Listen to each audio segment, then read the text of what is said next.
unbelievable... Sorry, wrong show. Welcome to the Hamster Wheel for another week. And there's been a lot of talk this week in politics about sexism and misogyny. And who better to analyse all that talk than a group of five men? Yes, exactly. Absolutely. But we begin tonight with Peter Slipper, the former Speaker of the House and now author and star of the new one-man theatre show, The I Hate Vagina Monologues. Slipper resigned last night following the revelation of new text messages in which he said female genitals look like a mussel removed from its shell. Comments which not only shocked the community, but which also spawned a whole new franchise of these adult porn videos. This is Shellless Muscles 4. Oh, goody. And don't worry, if muscles aren't your thing, there's also My Great Big Sea Cucumber, which... 2 thumbs up from James Ashby. Yeah, look, Peter Slipper sent 15,000 text messages, which is amazing for someone on the Vodafone network. Yeah. And in one of them, he described the Liberal MP Sophie Mirabella as an ignorant botch. Yes, yeah. Ignorant maybe, but Sophie is no botch. Oh, no. I can't believe a Slipper is still making these mistakes after his stuff up at the anti-carbon tax rally earlier this year. I mean, he's still doing it. Spelling not his strong suit. Not a good spell. Now, look, another regular target was former Liberal MP Mal Brough, and he was referred to in one text as that little fucker on the Bolt report, which I think that's ambiguous because he might just have been referring to Andrew Bolt. Exactly. Both sides of politics spent yesterday slamming Slipper for his lewd and graphic language, but amid all the heat, there was at least one supporter of Slipper's text messages. Some of those ones he's been coming up with that's the best I've ever heard. Praise from the master. Warning seal of approval, but last night Slipper did finally call it quits, announcing his resignation via a text message, which sadly we can't broadcast in this time slot. It did oddly feature the word prawn, though. Yeah, Very strange, yeah. The basic gist of it was that he's decided to resign to spend more time with his travel allowance. And when this big story broke, I have to give full credit to ABC News 24, who took us live to all the drama from inside the Parliament. Now, we're standing by to go live to Canberra for the election of a new Speaker of the House of Representatives. Well, there's some live pictures there now, as you can see. Now, this morning, the opposition leader and born-again feminist Tony Abbott said he would still accept the vote of Peter Slipper in the Parliament, which is sort of interesting because Abbott doesn't even accept the vote of Craig Thomson. I know. To put it another way, Abbott will accept the vote of an independent who pays out vaginas, but he will reject the vote of an independent who pays for vaginas. Fair enough. That's Abbott. Abbott's all over the place on these women issues, and that is, I think, no doubt why he spent the week on a media blitz with his wife, Margie Abbott. That's right, because nothing makes women more comfortable than men who sit awkwardly close to them. Look at the 2 lovebirds there. They have all the chemistry of a couple trying to scam a green card. Yeah, but it wasn't all good, though, like when Margie talked about Tony's renovations to the family home. Including the fireman's pole, which I think he largely put in for his own benefit. I mean, our fireman's pole, how blokey is that? She's gone off message, surely. Yeah, and look, that really put Tony on the defensive.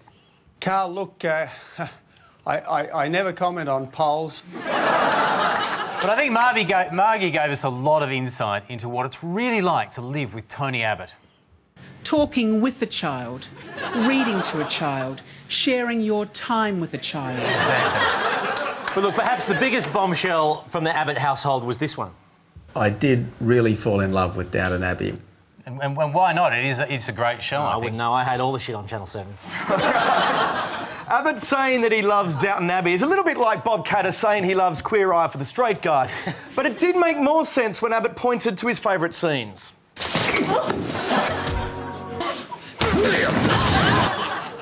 Yes, takes him right back to his punching days. But look, who says that Tony Abbott has a problem with women anyway? I mean, this is the guy who led the charge to keep this woman in authority. That's true. Yeah, and look, he's certainly been a hit with female journalists like Liz Hayes from 60 Minutes. She fantasises about him in the bedroom. I got up about 5 myself and fell back into the bed. Thought of you. Did you? Oh, I feel very honoured, Liz. That laugh of his, it's like a plastic kookaburra running out of batteries. But of course, Abbott has no problem with women. It's obviously just a massive political beat-up by Labor. Oh, come on, Chris, what do you mean? They have got damning evidence of his sexism. We've seen the systematic use of the term she when he refers to the Prime Minister. You're right, Jules. Cut the book. How dare he refer to a female as she? I haven't heard language that sexist since that 80s TV show Murder, She Wrote. Oh, it was disgusting. Horrible. And I guess his image problems were fueled by the recent allegations that back in his student days, Abbott menaced a female student by apparently walking right up to her and punching the wall. Which to me just suggests that Tony Abbott's got a problem with walls. Oh, yeah, he's got a huge problem with walls. He's always had a problem with walls, and he's been in damage control ever since, trying to convince the electorate that he's a changed man. Look at this, he's now in fact pro-wall. Oh, yes. Don't believe it.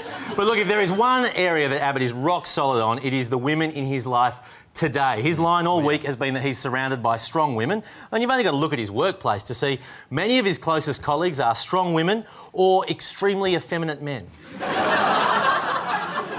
I've got to say that I can totally relate to Tony Abbott. I've had my own image problems with the media lately, but luckily I too have a wife who's kind and generous enough to help me set the record straight. Jane, why did you decide to speak out today? Well, I think there's a perception out there about Craig which is totally wrong. People look at the media reports and they think of him as this cheeky, edgy comedian, but I think people should know the truth, and that is that he's a talentless dickhead. He's boring, he's selfish. Right. I hate his face. I hate that stupid gap between his teeth, and he has a tiny cock. Well, Jane, I think we all agree that's certainly the Craig we know. Thank you for joining us. Thank you. Thanks, darling. Thank you. I've been saying that for years. Yeah. Moving on now to television news now, and the recent success of the Kerry Packer miniseries How's That on Channel 9 proved there is a growing market for hagiography. So it's no real surprise that other networks are now commissioning biopics that glorify their own former bosses, even the ABC. It was called impossible. It can't be done, mate. You're dreaming. But one man would not give up. These men are relying on me. Gave them my word. One man would not give in. It will be a revolution. One man would not say die. I want the exclusive rights to lawn bowls on the ABC. Sure, you can have them. No one else wants them. David Hill's crusade to take on the Lawn Bowls establishment. You blokes are getting screwed. How much money are you currently making? 4-year game. Well, how does $41.50 sound? No matter what the odds. Great news, David. We've signed Rob Perella. Who else have we got? I want all the big names. Rob Perella's the only lawn bowler any of us know. And no matter what the cost. David, you are way over budget on this. We'll have no money left for the sheepdog trials. Featuring the icons of a sporting generation. David, what about night lawn bowls? Oh, don't be ridiculous. These bowlers are all over 80. It's way past their bedtime. And the icons of ABC middle management as well. There's something magical about it. It's not just the game. It's also the keno and the meat raffle in the clubhouse afterwards. Don't miss the drama event of the year. My father didn't love much in his life. Oi, can you get off the green? We're trying a fucking game here. Jacked off.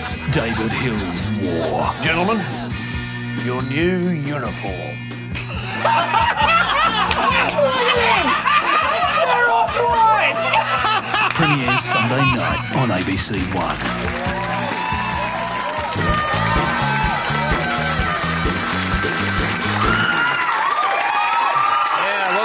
To Inside the Wheel. Now, last week we lectured people for still going on about Alan Jones a full 5 days after the story first broke, which brings us to tonight's subject, Alan Jones.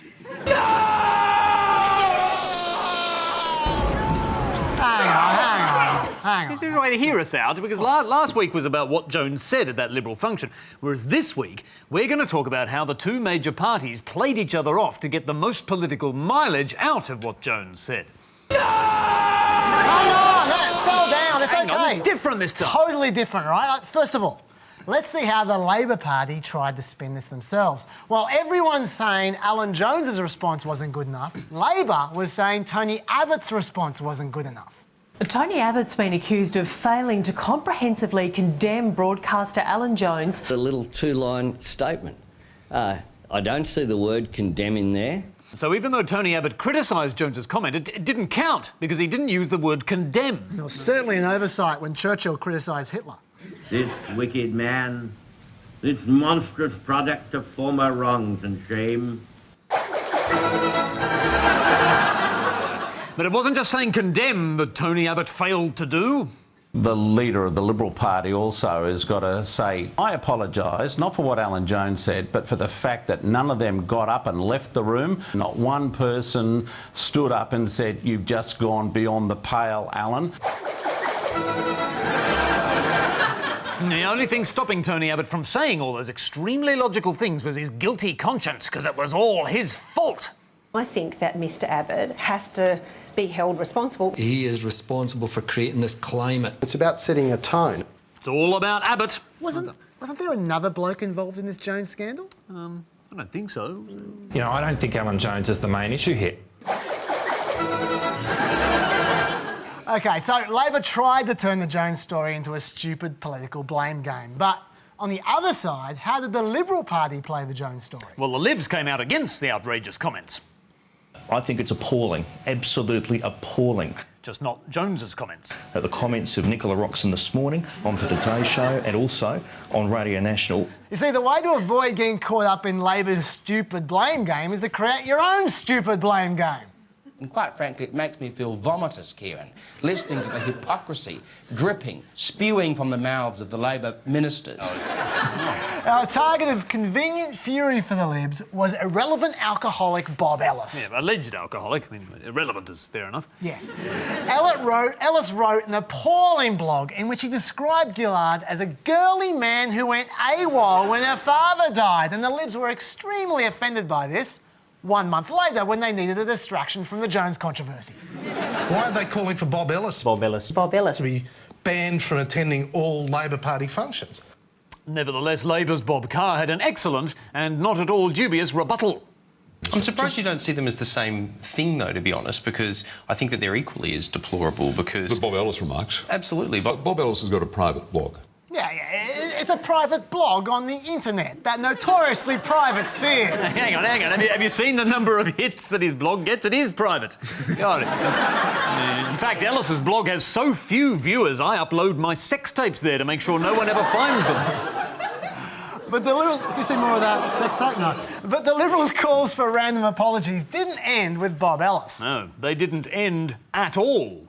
When your side of politics apologises for what they said about Michael Fraser... They haven't apologised for the remarks that were said to Sophie Mirabella when she was pregnant. Julie Gillard, who likened Tony Abbott in the Parliament to Jack the Ripper, a homicidal murderer and a sexual predator.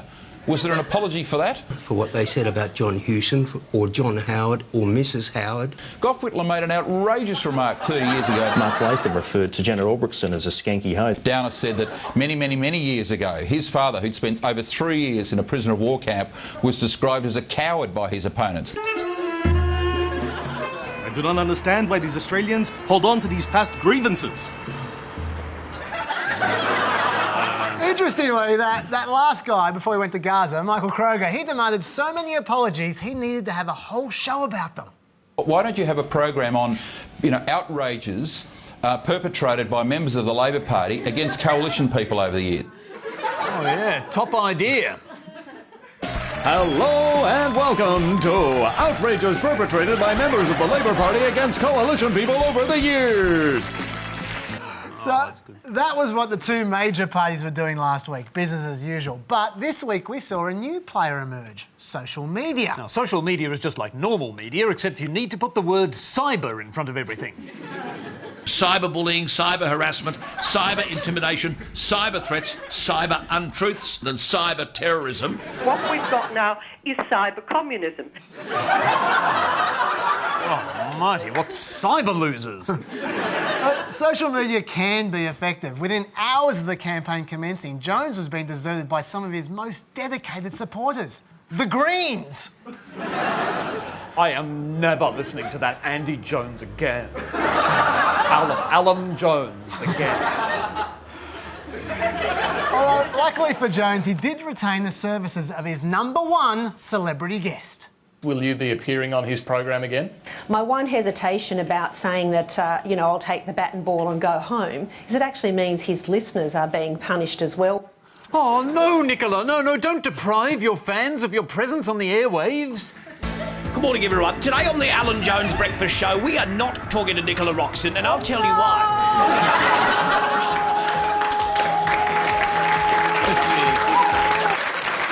That was your girlfriend, was it? Oh, yeah, we're big Roxon fans in our house.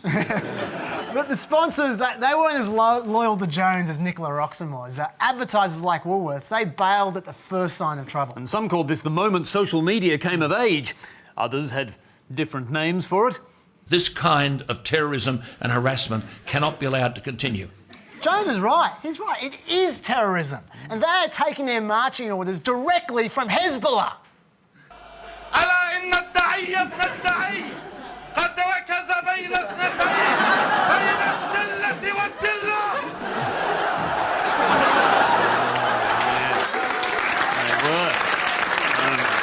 There's the proof.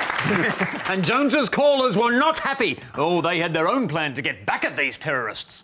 His callers say, boycott the boycotters. Woolworths will be empty from here to Timbuktu. Timbuktu, as if Alan Jones's listeners are going to go to a shop run by Africans. We have no more crazy old customers. What are we supposed to do with all these incontinence pads? It's not just response boycotts, is it? No, there have been response petitions as well, and now everyone's calling everyone else a bully. Please pass on to your bullies. The more we are bullied, the more money I'll spend with 2GB. OK, so who are the bullies there? Is it the social media guys or Jones? Well, hang on, let him clarify. Basically, it was bullying us to bully 2GB, to bully Alan Jones because he was a bully. Yeah, well, bully for you. OK, so all this blaming and condemning and cyber condemning for 2 whole weeks is over a guy who has an audience of about 150,000. That's like the entire nation spending 8 days arguing about something that happened on Giggle and Hoot on ABC2. You pink owls are destroying a joint. I'm so outraged. Boo-hoo-hoo-hoo-hoo. I am never watching Bubble and Hoot again. I don't know many women are aggressive. I live with aggressive women, you know? I like aggressive women.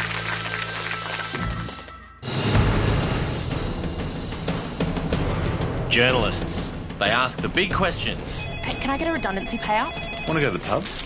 Hold everything! Who used my milk from the staff fridge? But who will ask the big questions of tomorrow? This man believes he knows the answer. Paul Brooks is a talent spotter for the Australian Institute of Journalism. I'm really no different to a footy scout. The earlier you can spot a gifted kid, the more likely you can make them a superstar. I mean, I spotted Michelle Grattan when she was just 7 years old. Unfortunately, due to her glasses, she didn't spot me. Brooks scours the nation's playgrounds every day looking for future journalists. You're disgusting. We don't want to play with you. Yeah. See there? Definite herald sun potential. His eye for talent is legendary. Future columnist, I'd say. Could be the next Miranda Devine or Andrew Bolt. Over there, the next Piers Ackerman. And his success rate is unparalleled. These girls here, dead set commercial news reporters. Not the Asian one, obviously, but the others. And what about this kid over here? The smug little dobber, future Media Watch host. Brooks brings gifted kids here to teach them the essentials of modern journalism. From hyperbole... Now, kids, an interest group spokesman never says anything. What does he do? He pounds, slams, attacks, blasts, lashes out at. Very good. To overstated accusations. That man is a dangerous pedophile. Very good, Joey, but what if we're not sure? That man is a dangerous pedophile, allegedly. They also cover ethics and self-regulation. Now, say that it turns out not to be true. How do we correct it? To clarify, he's not a dangerous pedophile. I'm sorry. I can't hear you. Well done. The Institute's produced some of the industry's biggest names, a record that Brooks and his team can rightly feel proud of. Oh, here we go. That's a young Lee Lin Chin. I could just tell she had something special. Oh, look out, Mike Munro. He was a little shit even back then. The money's not great and the hours are long, but the kids I spot, I just get great pride seeing them not grow up.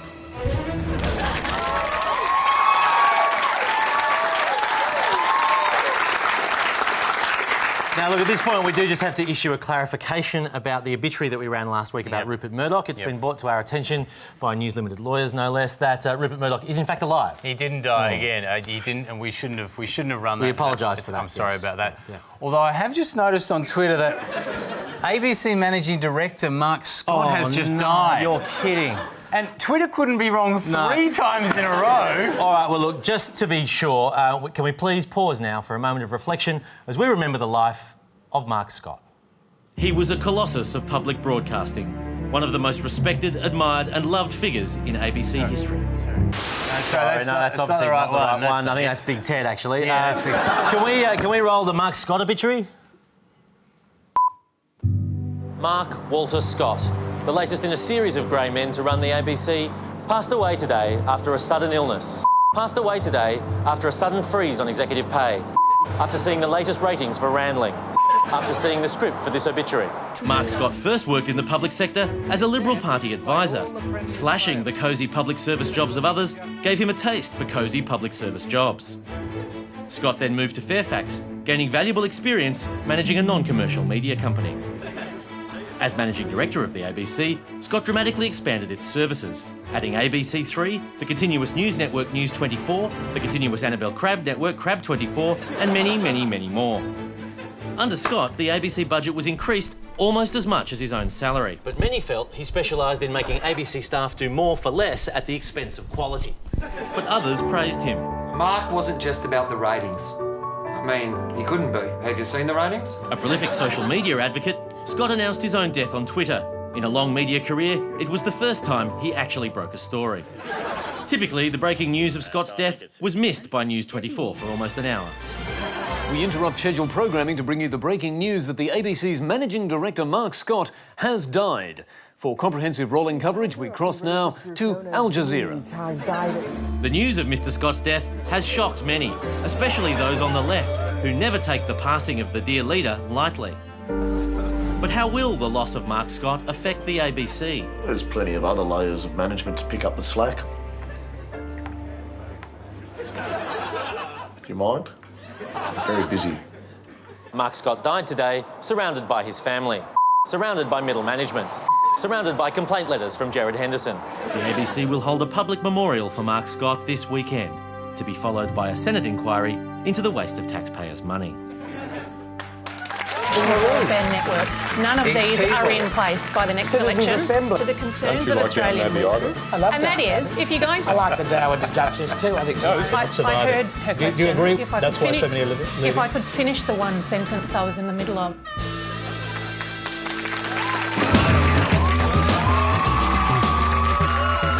Social media. It may be newfangled, but already the news is completely at home with it. OMG, that makes me LOL. Smiley face. And why not? Social media is so important, we're all having nose jobs to get some extra likes. Surgeons in the US have reported a spike in the number of women going under the knife, wanting that perfect online look. More and more patients are asking for the Facebook facelift. That's right, and even more people are getting the Twitter facelift. Although the Ask Jeeves facelift has dropped in popularity. The news are such experts on social media, they even run masterclasses. To improve their chances of friendship, Facebookers should post interesting photos and hopefully some funny comments. Oh no, all this time I've been posting photos of Bernie Fraser. No wonder I'm friendless. In fact, the media love Facebook and Twitter so much, they hate them. Social media is out of control. Facebook sparks teen pregnancies. Facebook linked to rise in syphilis. Social media is making us all lazy and stupid. Twitter at this present moment in time is a paedophile's playground. All my friends are on Facebook. I'm totally against it. I think it's the work of the devil. I need to post a picture of what I ate for lunch. What is it? Even worse, the devil tweets in a secret code. Here's just a few out of 800 coded words your teenager may be using to keep you in the dark that they're under attack. 50 is the code for police. 182 is the acronym for I hate you.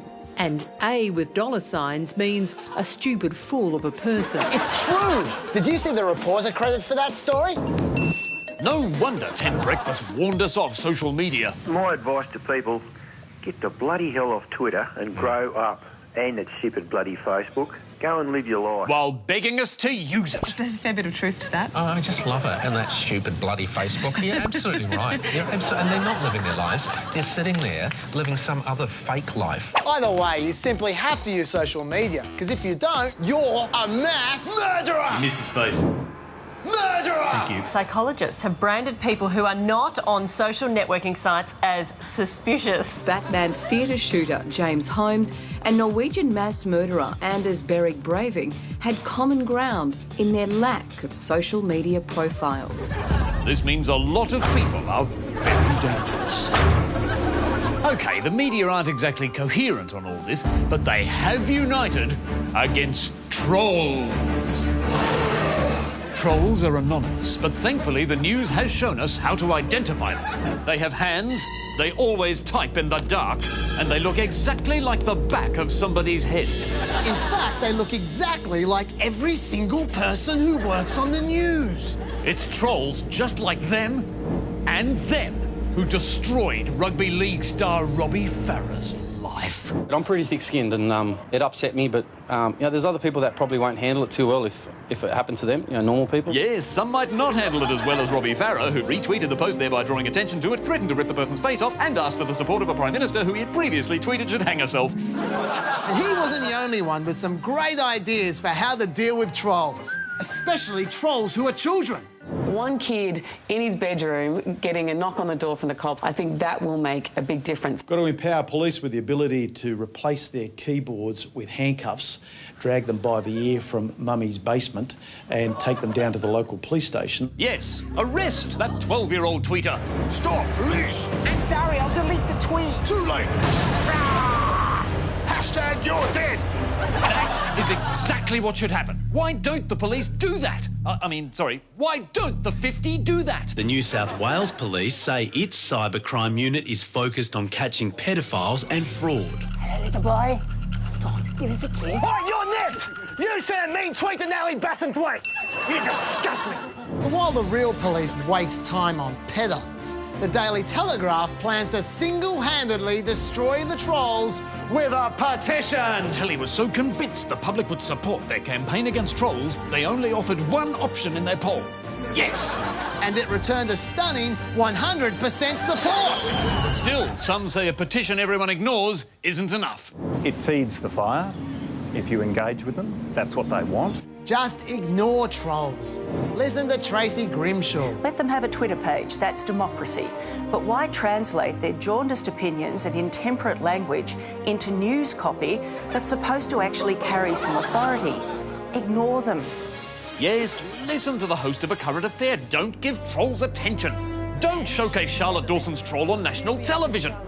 Don't visit a troll in his home for an interview that rates 1.2 million viewers. Oh, you did. Anyway, none of this matters, because according to the Daily Telly, their anti-troll campaign fixed the entire internet! Well done, Telly! Thanks to you and the rest of the media's efforts, social media will never be misused again.